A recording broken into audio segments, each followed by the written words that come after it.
You open your eyes in the dark, and even before you're fully awake, you feel it, the particular heaviness of a life that was never supposed to be yours. You were not born to be king. You know this the way you know your own heartbeat, an old fact worn smooth by years of carrying it. You were the third son, the spare of a spare, a boy raised for the agode in the battlefield, not the throne. Your brothers were meant to rule. Fate, cruel, indifferent, utterly unbothered by anyone's plans, took them instead, one by one, until the crown had nowhere else to go but onto your head. You remember, faintly, the strange hollow feeling of that day. Not triumph, not the relief a man is supposed to feel, just a quiet, unshakable awareness that you were now responsible for something far larger than yourself, a city, a legacy, a war that hadn't even begun yet, but which you could already feel gathering on the horizon, like a storm too far off to see clearly, but close enough to smell on the wind. You sit up in the dark now, in this imagined bedroom, and the weight of that old memory presses down on your chest, warm rather than crushing, the particular gravity of a man who has made peace with a destiny he never asked for, and decided somewhere along the way to want it anyway. Ambition doesn't always arrive as hunger. Sometimes it arrives as duty, and only later, quietly, without you noticing the exact moment. Does duty start to feel like purpose?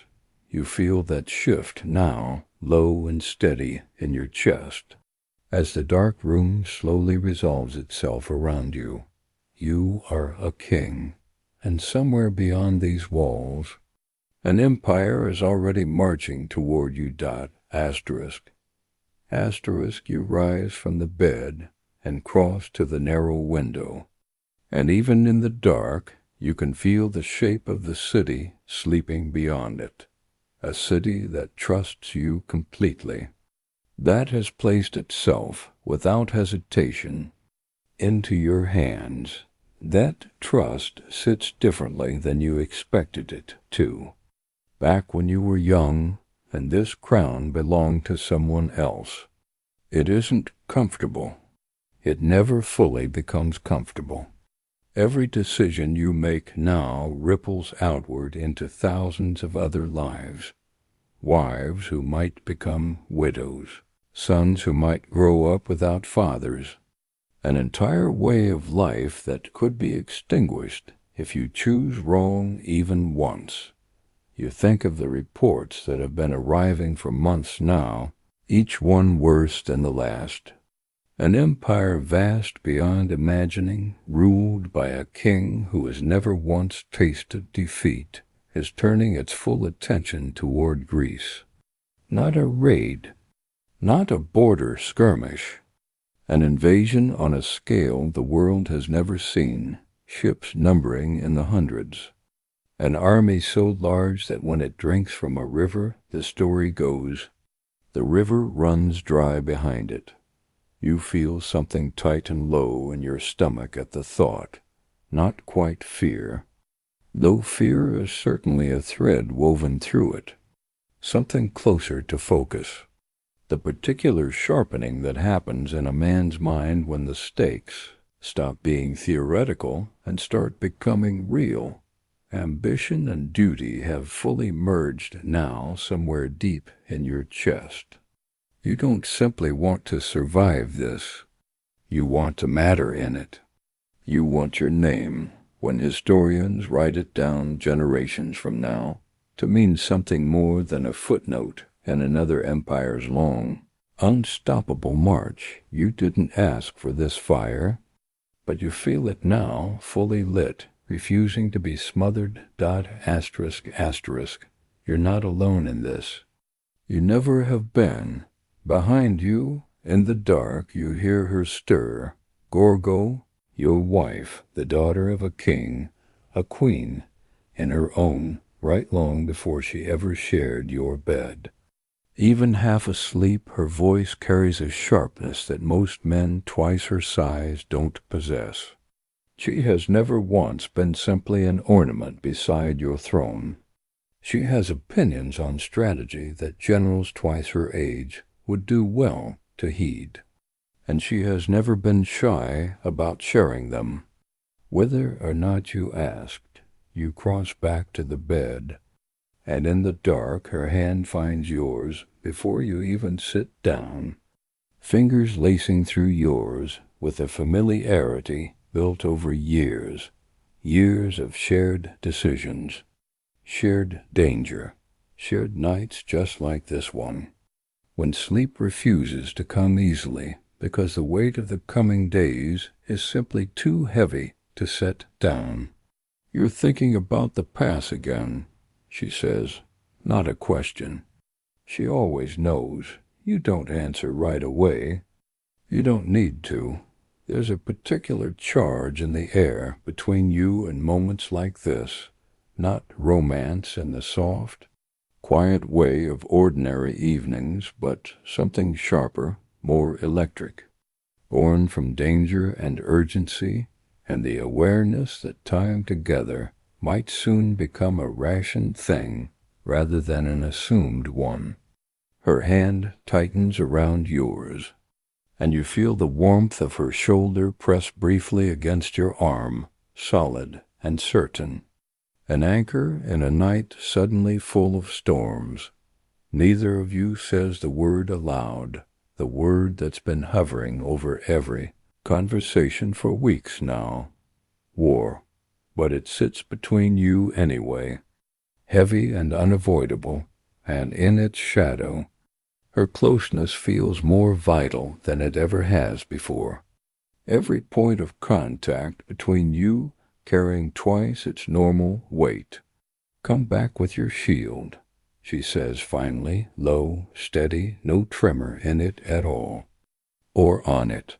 You know this line. You'll carry it with you long after tonight, long after this daydream fades. It isn't sentiment. It's steel wrapped in love handed to you the only way a Spartan queen knows how to give it. You lean into her in the dark, and for a moment nothing else exists, not the empire gathering on the horizon, not the crown weighing on your head, not the war that hasn't yet begun. Just her voice, her hand in yours, and the fierce, unshakable loyalty of a woman who chose you as fully as you chose this fate. Asterisk, by the time full dawn breaks, you're no longer alone with your thoughts. The war council has gathered, grizzled commanders, proud and stubborn, each one convinced his own strategy is the only sound one. Voices rise and fall around a low fire, maps of stone and scratched dirt laid out before you, marking narrow passes and coastlines, choke points where a smaller force might, if the gods and the terrain cooperate, hold back an army too vast to comprehend. You listen more than you speak. That has always been your way, not because you lack conviction, but because a king who listens learns exactly where his men's loyalty runs deepest, and where doubt has begun quietly working its way in. One name comes up again and again in these discussions: Thermopylae, the hot gates, a narrow strip of land between mountain and sea, so tight in places that only a handful of men could stand shoulder to shoulder within it. A place where numbers for once might not decide everything. A place where discipline, training, and sheer stubborn will might hold back a tide that no ordinary battlefield ever could. You feel the shape of a plan crystallizing in your mind, and with it a colder, more clear-eyed kind of ambition than before. Not the desire to win outright, You're too experienced a commander to believe that's realistic against numbers like these. Something different. The desire to make this invasion cost more than any invader has ever been asked to pay. To buy time, with blood if necessary, for the rest of Greece to gather its full strength behind you. You will not bring the full army of Sparta to this pass. Sacred rites, politics, the slow-turning wheels of allied cities not yet fully committed, all of it conspires to limit what you can bring. But you feel no hesitation building in your chest because of that. If anything, the limitation sharpens your resolve further. You will handpick every single man who marches beside you, not for their rank, not for their bloodline, for one qualification only, that each of them already has a living son. You feel the full cold weight of that decision settle into your bones as you make it. You are not simply choosing an army. You are choosing which families in Sparta might, in the coming weeks, lose a father and still survive it, their bloodlines unbroken. It is a decision made with love disguised as strategy, mercy hidden, inside command. 300 men. No more dot against an empire whose numbers no one has ever fully counted. The fire crackles low in front of you, and around it your commanders fall gradually silent, watching you, waiting. You feel their loyalty in that silence, not blind obedience, but real trust earned across years of shared danger, now being offered to you fully, without reservation. For whatever comes next, you meet their eyes one by one around the fire, and you feel the whole shape of what's coming settle over your shoulders like a mantle, heavy, inevitable dot, and somewhere beneath the weight of it, undeniably yours to carry. Over the following days you move through the barracks and training grounds with a list in your mind rather than on parchment, weighing each name with a gravity that makes ordinary decisions feel weightless by comparison. You know most of these men personally, some since childhood, when you trained side by side in the same dusty fields, learning the same hard lessons about pain and endurance, and the particular strength that comes only from trusting the man beside you completely. Others you know through reputation alone, men whose courage has been tested and proven in smaller conflicts, whose names carry weight among their peers, even when they don't carry noble blood. You feel a fierce, protective pride swelling in your chest as the list grows. Not pride in yourself, but in them, in what they represent. Men who, when told what this mission will likely cost them, do not flinch, do not ask for reconsideration. Simply nod once and begin preparing. One evening, as the selection nears its end, an old friend approaches you privately, the same friend you once leaned beside beneath a plane tree on some long-forgotten ordinary morning, back when war was still a distant rumor rather than an approaching certainty. He doesn't ask to be chosen. He simply stands before you, silent, waiting, his eyes carrying the full weight of a request he refuses to voice aloud, because voicing it would make it a favor rather than an earned place. You feel something tighten fiercely in your chest, looking at him, old loyalty, older than either of your titles, older than the crown itself. You nod once, his shoulders drop slightly, some held tension finally releasing, and he grips your forearm hard, wordless, before turning to walk away and begin his own preparations. This is what loyalty looks like among men who have shared a lifetime of dust and sweat and unspoken understanding, not grand declarations, Just a nod, a grip on the forearm, a silent agreement that some bonds are worth walking into fire for. You feel that same fierce loyalty rising in your own chest now, toward every single name on this growing list. These are not simply soldiers under your command. They are your brothers, walking willingly beside you into something that may very well swallow all of you whole. The morning you finally march out of Sparta, the whole city turns out to watch, lining the roads in a silence heavier than any cheering crowd could ever be. You feel the eyes of your people on you as you walk at the head of your 300, armor catching the early light, red cloaks moving in unison like a single living thing rather than 300 separate men. There is no music, no triumphant fanfare, just the steady rhythm of sandaled feet against packed earth and the low murmur of a city holding its breath. Gorgo stands near the front of the crowd, and your eyes find hers as you pass. She doesn't cry. She wouldn't, not here, not now, but you see something fierce and fractured behind her steady expression. Love and pride and terror all tangled together into one unreadable, unbreakable mask. She holds your gaze until you've passed too far to maintain it, and you feel that gaze linger on your back long after the crowd has fallen away behind you. The road ahead stretches long and dusty, curving away from the mountains you know so intimately, out toward unfamiliar country, toward allies who may or may not hold firm when the true weight of what's coming finally arrives.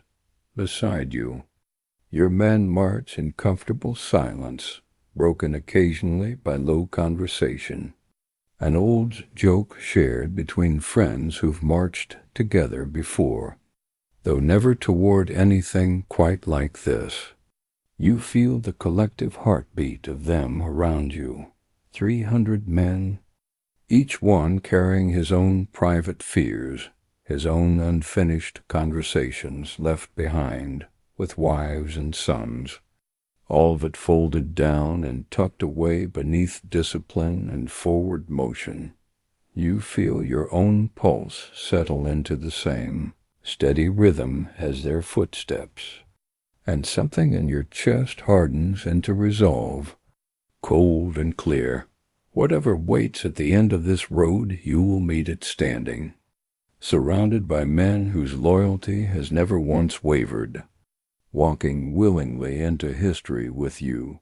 The dust rises golden around your feet with every step, and Sparta falls away slowly behind you, smaller and smaller until it disappears completely beyond the curve of the hills. The march is long, days blurring together into dust and sweat and the steady rhythm of feet against changing terrain, hard-packed roads, giving way eventually to rougher mountain paths, the air growing cooler as you climb higher into unfamiliar country dot at night. Fires are lit in careful rings, and your men gather around them in small clusters, the tension of the day's march slowly loosening into something almost peaceful. You move between these fires yourself, unwilling to simply retreat into whatever privacy your rank might afford you. These men chose to walk into likely death beside you. The least you owe them is your presence, unguarded. Among the flickering light dot at one fire, laughter rises sharply, someone recounting some old training mishap, exaggerated with each retelling until the whole group is doubled over, the sound cutting cleanly through the tension that's been steadily building around every conversation these past few days. You let yourself laugh, too, fully, feeling something in your chest unclench slightly at the sound of it dot at another fire, Quieter, a younger soldier stares hard into the flames, jaw tight, clearly wrestling with something he isn't ready to voice. You settle down beside him without a word, and for a long while neither of you speaks. Eventually he tells you about his son, barely old enough to walk, born only months before this call to arms arrived. You listen, fully present, offering no easy comfort, no false promises. Just presence. Just the solid, steady fact of a king willing to sit in silence beside a frightened young father on the eve of something enormous that he seems to breathe easier afterward. Some of the tension draining slowly from his shoulders.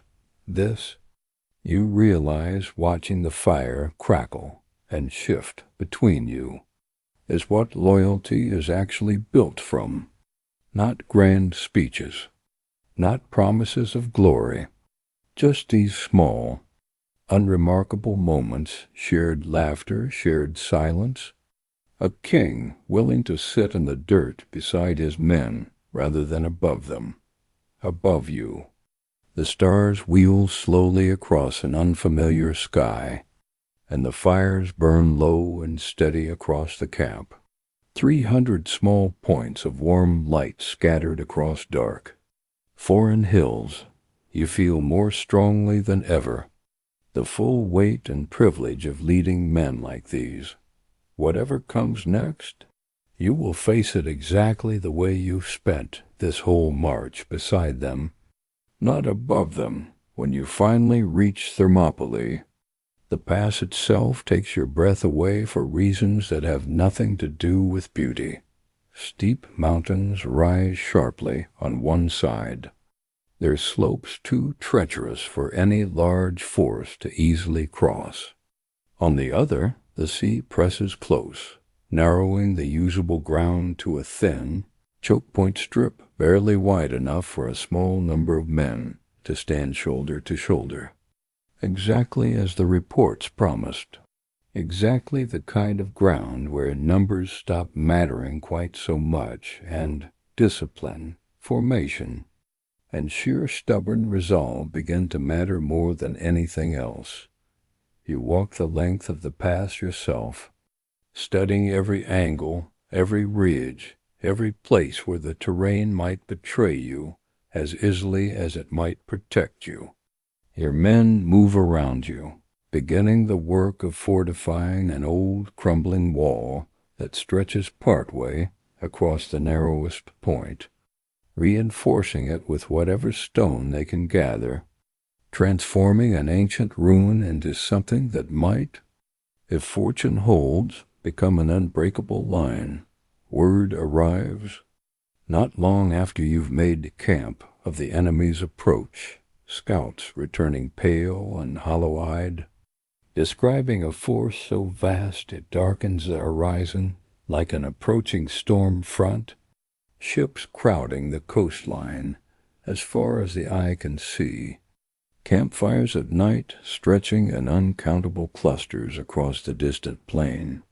More numerous than the stars themselves, you feel something cold settle into your stomach at the reports, but you don't let it show on your face. Your men are watching you closely now, more closely than ever, searching your expression for any hint of doubt, any crack in the resolve that has carried all of you this far. You give them none.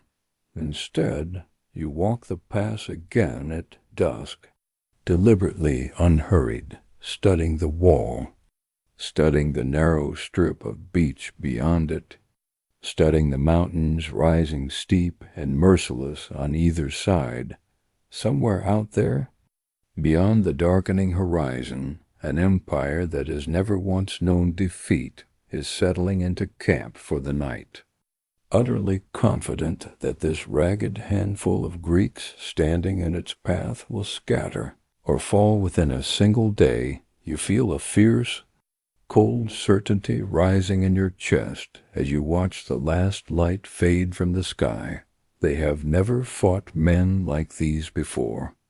On the second morning, before the fighting resumes, a lone rider approaches your line under a banner of parley, and your men part just enough to let him through, spears still leveled, eyes narrowed with open suspicion. He's dressed richly, foreign silks catching the pale morning light, and he carries himself with the easy confidence of a man who has never once had to imagine losing. He delivers his message with a faint, condescending smile, already tugging at his mouth, as though the outcome of this conversation has already been decided long before he arrived. Surrender now, he tells you, and the great king will reward you beyond anything you could imagine. Land, gold, a crown far larger than the one you already wear, ruling over all of Greece as his chosen governor, answerable to no one but him. You feel something cold and hard settle behind your eyes as you listen, a familiar clarity sharpening every thought. This man genuinely believes, that ambition can be bought this easily, that a king's loyalty to his people, his land, his own sense of what's right, is simply a price that hasn't yet been named high enough. He continues, his tone shifting slightly, less generous now. Our arrows, he says, almost lazily, will block out the very sun when the battle resumes. A ripple of low, dark laughter moves through your men standing nearest enough to hear it, and you feel a fierce swell of pride rise in your own chest at the sound. These men do not fear shadow. They have trained their whole lives inside far darker things than a blotted-out sky. You let the silence stretch a moment longer than comfortable, watching the envoy's confident smile begin, almost imperceptibly, to falter. Then good, you tell him, your voice low and even, carrying easily across the sudden quiet. Then we will fight in the shade. The envoy's composure cracks fully now, some genuine uncertainty flickering behind his eyes for the first time since he arrived.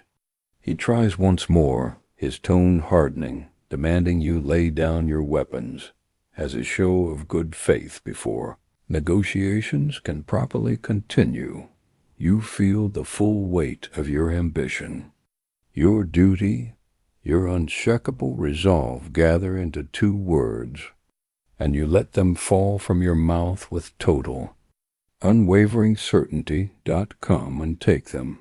The envoy stares at you a long moment, searching your expression for some crack, some hint of bluff. He finds none. Whatever he reports back to his king will carry, whether he intends it or not, the unmistakable message that this narrow pass will not be yielded easily.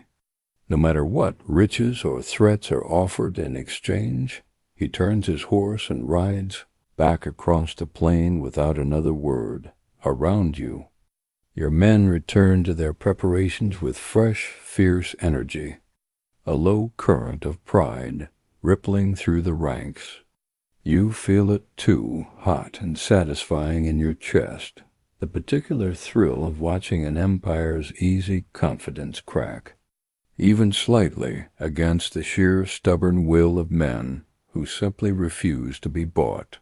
On the first evening, before the fighting has even begun, one of your scouts brings unsettling news.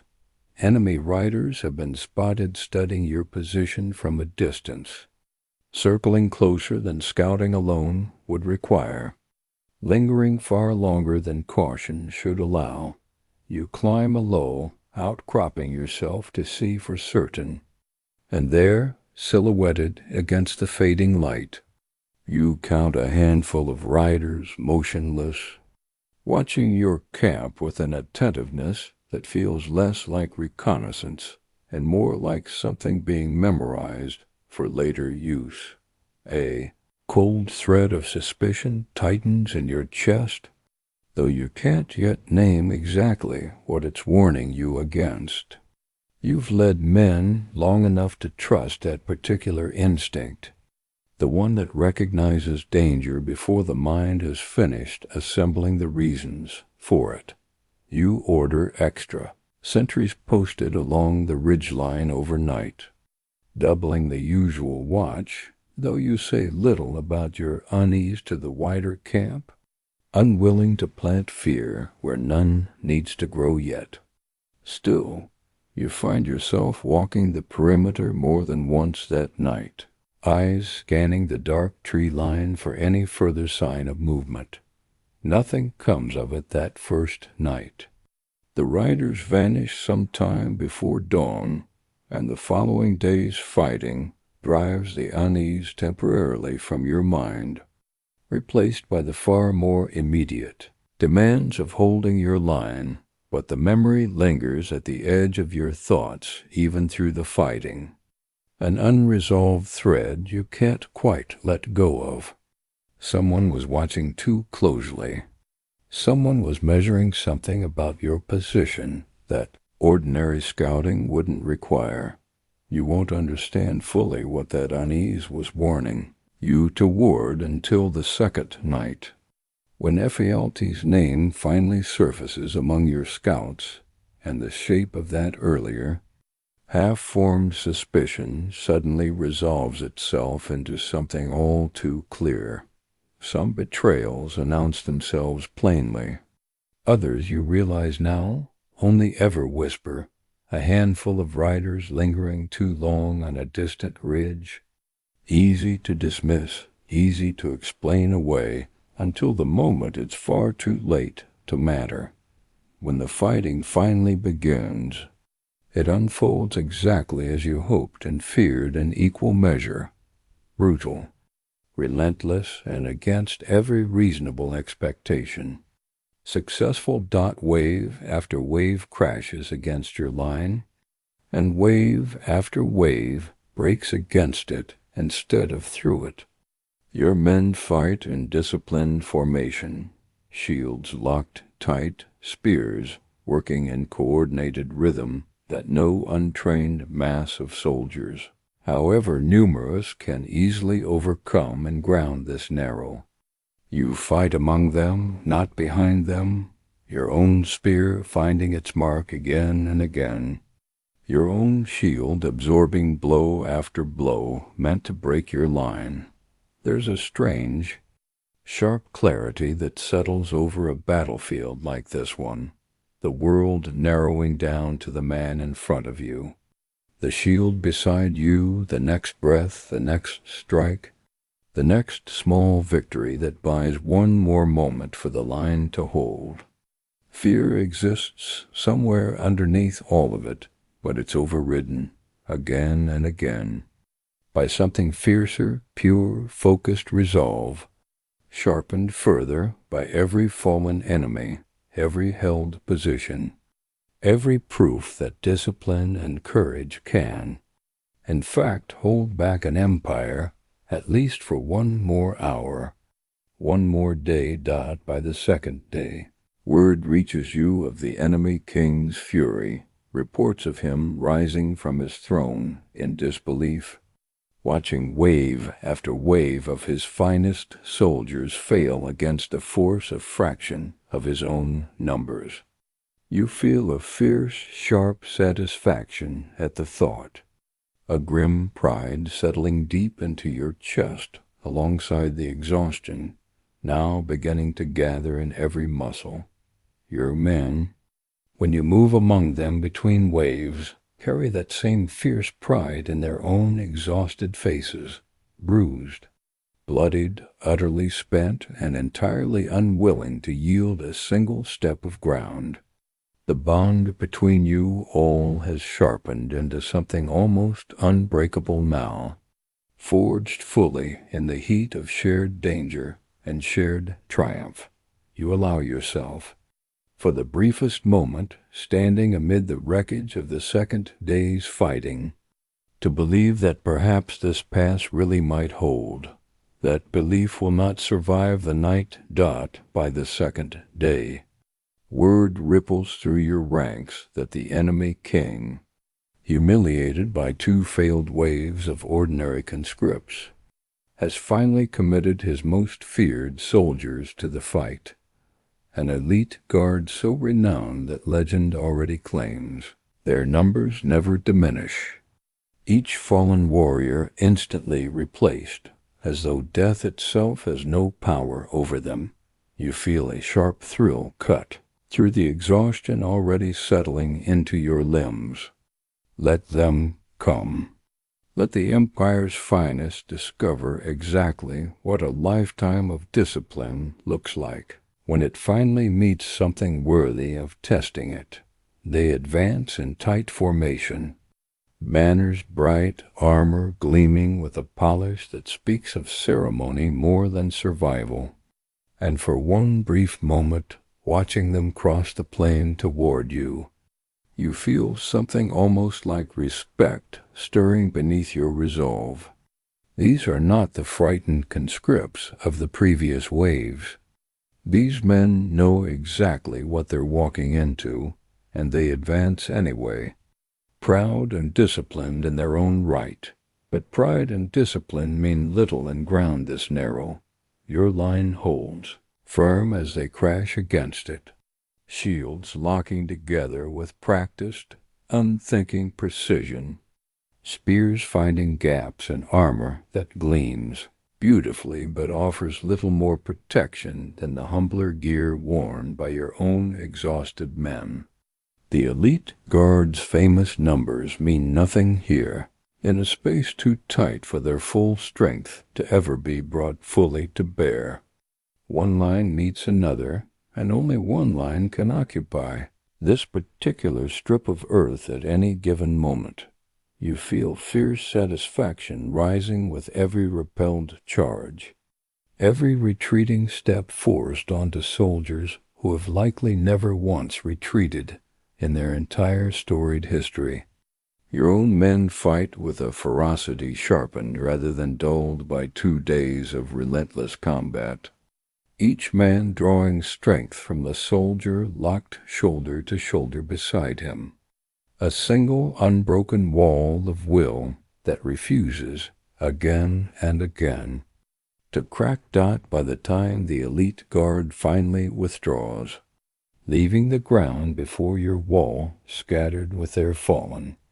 You feel something settle deep and unshakable into your chest, not overconfidence, never that, but a fierce, clear-eyed certainty that whatever comes next, these 300 men beside you have already proven something no army, their size, was ever expected to prove. Somewhere beyond the ridgeline, you imagine the enemy king rising from his golden seat in open, furious disbelief, watching his finest soldiers falter against a force he'd been assured would scatter within hours. You allow yourself, just this once, a small, grim smile at the thought. It arrives quietly, the way betrayal so often does, not through any dramatic confrontation, but through a single name spoken in hushed, urgent tones among your scouts as darkness falls over the camp. EPHIALTES. A local man, familiar with these mountains in ways no outsider could ever be, has gone to the enemy camp under cover of darkness, offering knowledge of a hidden goat path that winds through the mountains and emerges behind your position. Bypassing the pass entirely, you feel the news land in your chest like a physical blow, cold and immediate.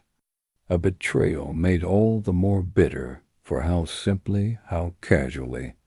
It undoes everything your men have bled to accomplish these past 2 days, not through superior strength, not through superior courage, through a single greedy, cowardly whisper in the dark, traded for gold or favor or some petty grievance too small to matter against the scale of what it will cost. You feel anger rise fast and hot in your chest, sharp enough to taste. But beneath the anger, Something colder settles quickly into place, the clear-eyed calculation of a commander who has just learned that his position, however heroically held, has become untenable. You gather your remaining commanders around the low campfire, the flickering light casting long shadows across faces already hollowed by 2 days of relentless fighting. The choice before you is stark, and every man present understands its full weight without needing it explained. The main force of allied Greeks can still retreat, can still be saved, preserved to fight another day, another battle, on ground more favorable than this narrow, soon-to-be surrounded pass. But someone must remain. Someone must hold this position long enough to cover that retreat, to buy the hours needed for thousands of other Greek soldiers to escape the trap now closing around all of you. You feel every eye around that fire settle on you, waiting. You don't hesitate. You could send the order for full retreat. No one watching from history's distant vantage point would fault you for it. The position is lost. The flanking maneuver nearly complete. Survival still technically possible, if every man moved quickly enough. But you feel, with a certainty that settles deep and unshakable into your bones, exactly what this moment actually demands. You will stay, not out of blind stubbornness, not out of some hollow desire for glory alone, though you'd be lying to yourself if you claimed that desire played no part in it at all.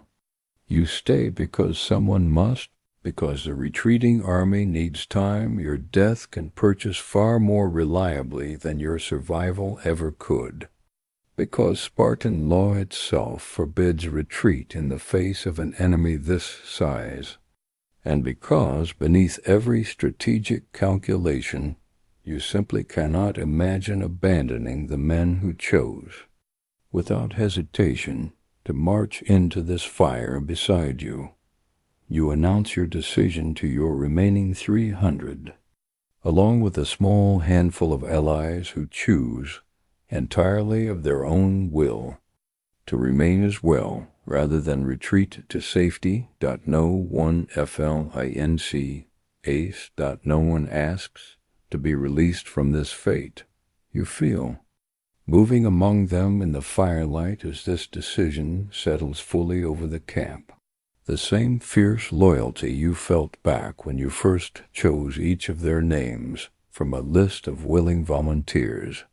It has only deepened since then, tempered fully now by 2 days of shared blood and shared survival. These men would have followed you regardless, but watching them accept this final, near-certain sacrifice without complaint, without regret, fills your chest with something almost too large to hold: pride, love, grief, and a fierce, burning gratitude all tangled together into one overwhelming feeling. You grip forearms with your oldest friend one final time, the same friend who once stood silently before you weeks ago, asking without words to be included on this list. Neither of you speaks. Neither of you needs to. Above the camp, the stars continue their slow, indifferent wheel across the sky, utterly unbothered by the enormity of what's about to unfold beneath them. You feel strangely calm now, the decision fully made, the fear that lingered earlier replaced by something clearer, sharper, almost peaceful in its total certainty. Tomorrow, you will not retreat. Tomorrow, you will make this pass cost more than any invading force has ever paid for a single stretch of ground. Before the last night fully settles over the camp, your men gather one final time around the low fires, sharing what little remains of their provisions with the same easy, unhurried camaraderie they've carried through every meal of this long campaign. There's no somber silence here, despite everything hanging over the coming dawn. If anything, the mood carries a fierce, bright energy. Men trading old stories, old jokes, the kind of easy laughter that only exists between people who have long since stopped needing to perform strength for one another, because the strength itself has become simply who they are. You move between the fires as you have every night of this march, and at one your oldest friend pulls you down to sit beside him without ceremony, passing you a strip of dried meat with the same casual familiarity he's shown you since you were both boys training in the same dusty fields. "Do you remember," he says, a grin already tugging at his mouth, "the summer you fell into the river chasing that goat?"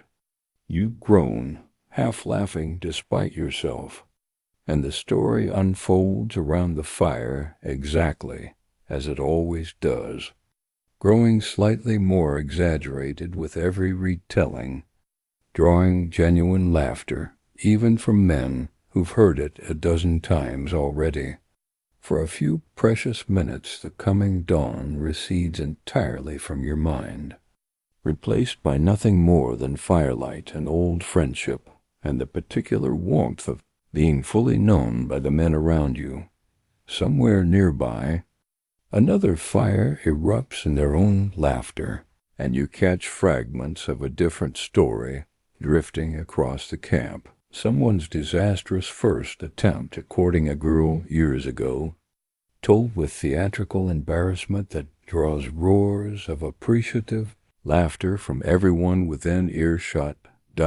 This is what loyalty sounds like on the eve of its greatest test. You realize, watching the firelight flicker warm across dozens of familiar, weathered faces, not grim resolve, not solemn vows, just laughter freely given among men who have already fully made their peace with tomorrow, and who choose, in these final hours, to spend them exactly the way they've spent every good evening of their lives together, sharing warmth, sharing stories, sharing the easy, unguarded comfort of brothers who trust each other completely. You feel your chest tighten with something too large and complicated to name fully: pride, love, grief, gratitude, all tangled together into one overwhelming feeling as you watch these men, your men, choose joy so deliberately in the face of everything waiting for them at dawn. The fire crackles low between you and your old friend, and for a while longer you simply sit there together, unhurried, exactly as you have on 100 other ordinary evenings, letting this last shared warmth settle fully into memory before the night finally, gently calls you both toward rest. That final night, in the brief, restless hour of sleep you allow yourself before the dawn that will decide everything. A dream rises up, vivid and strange, the kind that feels less like imagination and more like a message arriving from somewhere beyond ordinary sight. You are standing in the courtyard of your own home, sunlight falling warm and golden across familiar stone, and Gorgo is there, and your son, small and laughing, chasing something across the packed earth. It is not a dream of glory or battle.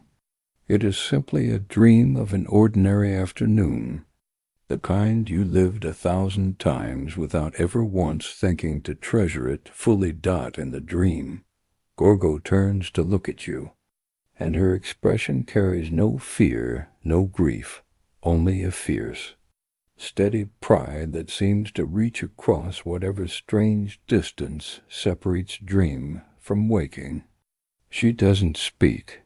She doesn't need to. You feel her message settle into your chest as clearly as if she'd shouted it across the whole valley. Whatever happens tomorrow, it will have mattered.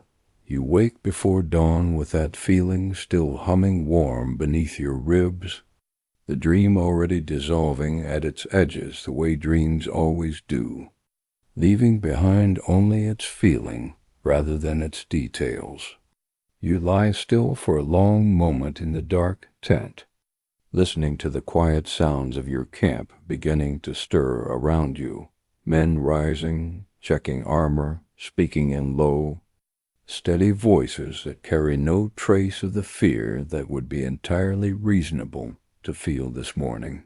You feel a strange, settled peace replacing whatever anxiety lingered from the previous night's grim council.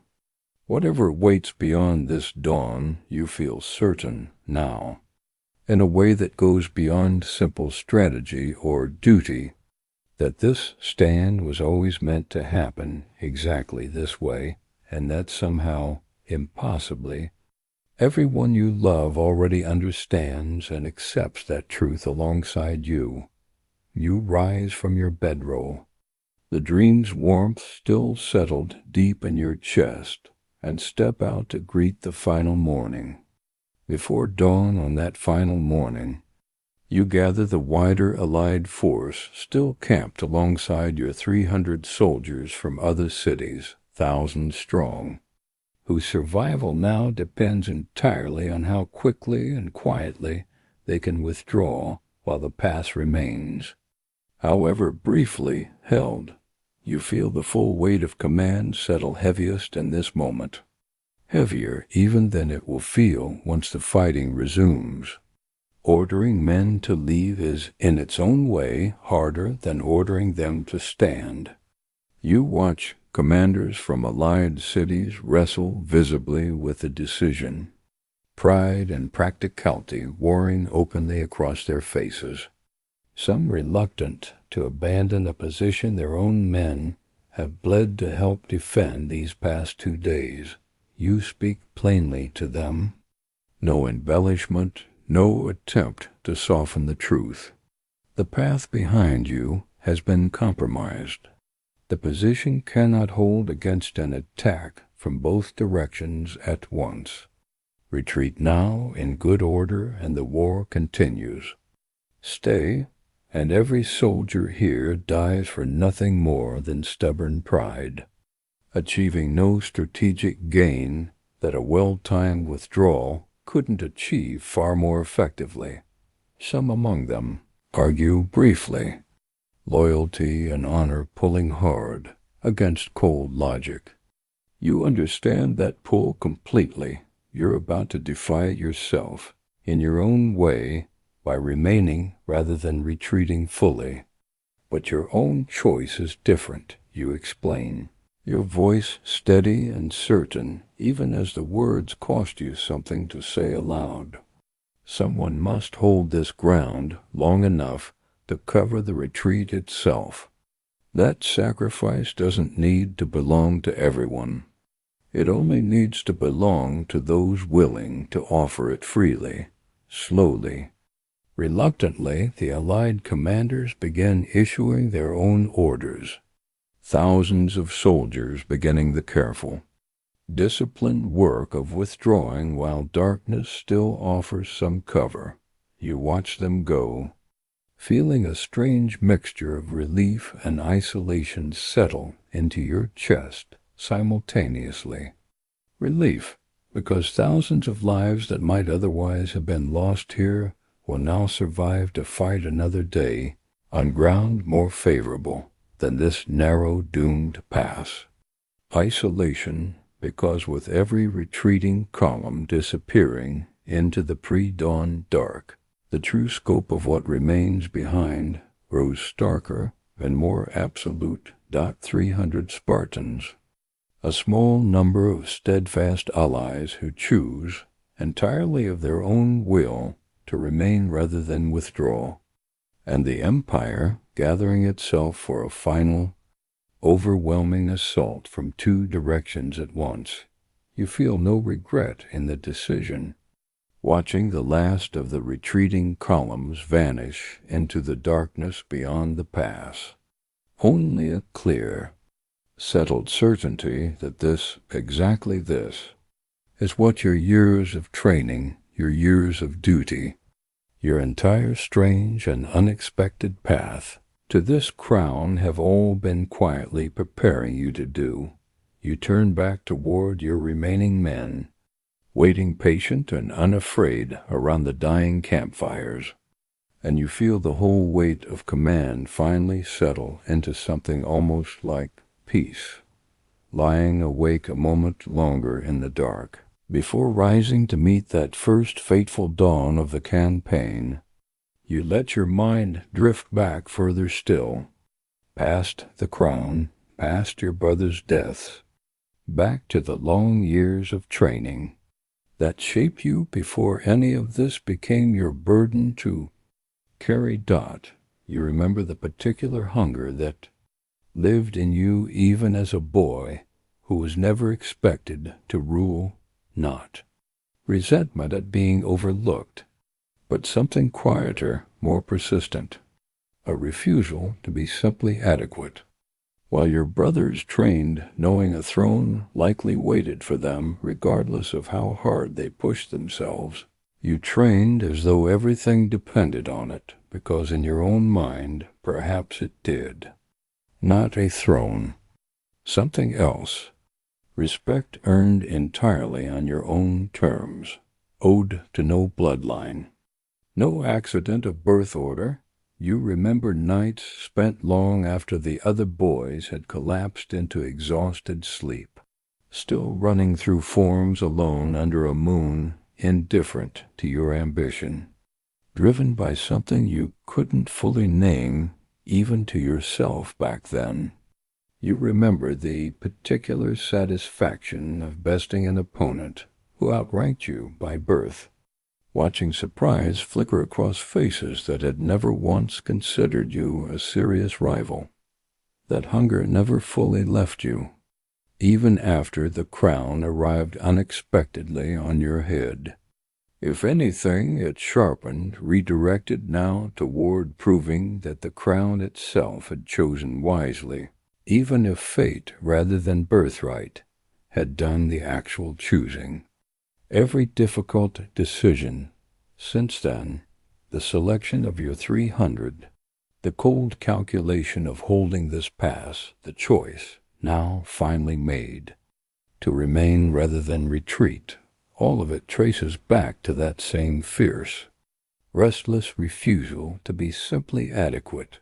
Ambition, you understand now, lying in the dark on the eve of your final battle, was never simply about the crown itself. It was about becoming a man worthy of carrying whatever weight fate decided to hand him, however unexpected, however heavy. You feel that same old hunger burning steady and clear in your chest now, one final time as you finally rise to meet the dawn. Whatever history remembers after today, it will not remember a king who simply inherited his fate and carried it reluctantly. It will remember a man who chose, again and again, at every single fork in the road, to meet that fate head-on and to make of it something worth remembering. Dawn breaks clear and merciless over the pass, and you rise before most of your remaining men, walking alone for a few final moments along the narrow strip of beach beside the sea, letting the cool morning air fill your lungs one more time. The water moves in slow, steady rhythms against the shore, indifferent to everything about to happen a short distance away. You watch it for a while, feeling a strange, settled peace beneath the sharp edge of anticipation building steadily in your chest. Somewhere far behind you, beyond mountains and roads and everything familiar, Gorgo is waking to another ordinary morning in Sparta, unaware, or perhaps already sensing, In that way, she always seems to sense things, that this particular sunrise carries more weight than any other in your shared life together. You think of her fierce, steady voice in the dark days ago. Come back with your shield. Or on it, you feel that promise settle fully into your chest, now unshakable, alongside every other loyalty pulling at you this morning, to your men, to your city, to the thousands of retreating soldiers whose survival now depends entirely on how long this pass can be held. When you return to camp, your men are already stirring, checking armor and weapons with the same quiet, focused intensity you've seen from them every morning of this campaign, though today it carries an unmistakable new weight beneath it. No one speaks much. No speeches are needed. Every man here already understands exactly what today demands, and every man here has already fully and willingly agreed to pay it that you move among them one final time, meeting eyes, gripping forearms, offering small, steady nods that carry more meaning than any lengthy words could ever manage. Then you take your place at the front of the line, spear steady in your hand, shield settled firmly against your shoulder, and you feel the whole formation tighten into readiness around you. 300 men, and a handful of steadfast allies standing shoulder to shoulder in a narrow strip of ground between mountain and sea, facing an empire too vast to fully comprehend. The enemy's horns begin sounding in the distance, low and ominous, rolling across the plain toward you. You feel your own heart beat steady into the same fierce, unshakable rhythm as the men standing beside you. Whatever comes next, you will meet it exactly where you've chosen to stand. What follows blurs the way the most intense moments of a life always seem to blur even while they're happening. A storm of motion and sound and fierce, focused resolve, every strike, every held position, every fallen enemy adding to a wall of bodies that grows steadily throughout the long, brutal morning. Your men fight with a ferocity that seems to surprise even the endless waves sent against them, no longer simply defending a position, but making a final, unmistakable statement with every single motion. This is what discipline built over a lifetime looks like when finally pushed to its absolute limit. This is what loyalty looks like when there is nothing left to gain from it except the simple, fierce satisfaction of standing firm beside the men you love until the very end. You feel wounds accumulating across your own body, each one dulled somewhat by the sheer focus required to keep fighting, to keep your formation from cracking, to buy one more moment, one more hour. For the retreating army moving to safety somewhere far behind you at some point. You couldn't say exactly when. Time having long since lost any normal shape. You feel a blow land differently than the others, deeper, more final. The world tilts slightly, sound dulling at its edges, and you feel your body sink slowly toward the blood-soaked ground beneath you. Your men close ranks around you instantly, fighting now not just to hold the pass, but fiercely, desperately, to protect your fallen body from the enemy's grasp, a final, unbreakable act of loyalty that costs several of them their own lives in the process. You feel that fierce devotion surrounding you even as your vision begins to soften and blur. The sounds of battle growing distant, muffled, as though heard from somewhere underwater. There is no fear in this final drifting moment, only a strange, settled peace, and beneath it, a fierce, glowing pride at everything this stand has already accomplished, time bought and empire's confidence shaken. A story about to be carried forward by every retreating soldier who witnessed exactly how long 300 men and their king were willing to hold a narrow strip of ground against the entire weight of the known world. The sounds of battle continue somewhere beyond you, growing softer with every passing moment, and slowly, gently the light around you begins to fade toward a deep, warm darkness. You don't need to stay inside that final moment. It was only ever meant to carry you here, to the edge of something enormous, and then gently back down into rest. What matters now, drifting in this soft, settling dark, isn't the ending itself, but everything that led to it. The fierce, steady loyalty of men who chose, without hesitation, to march beside you into near-certain sacrifice.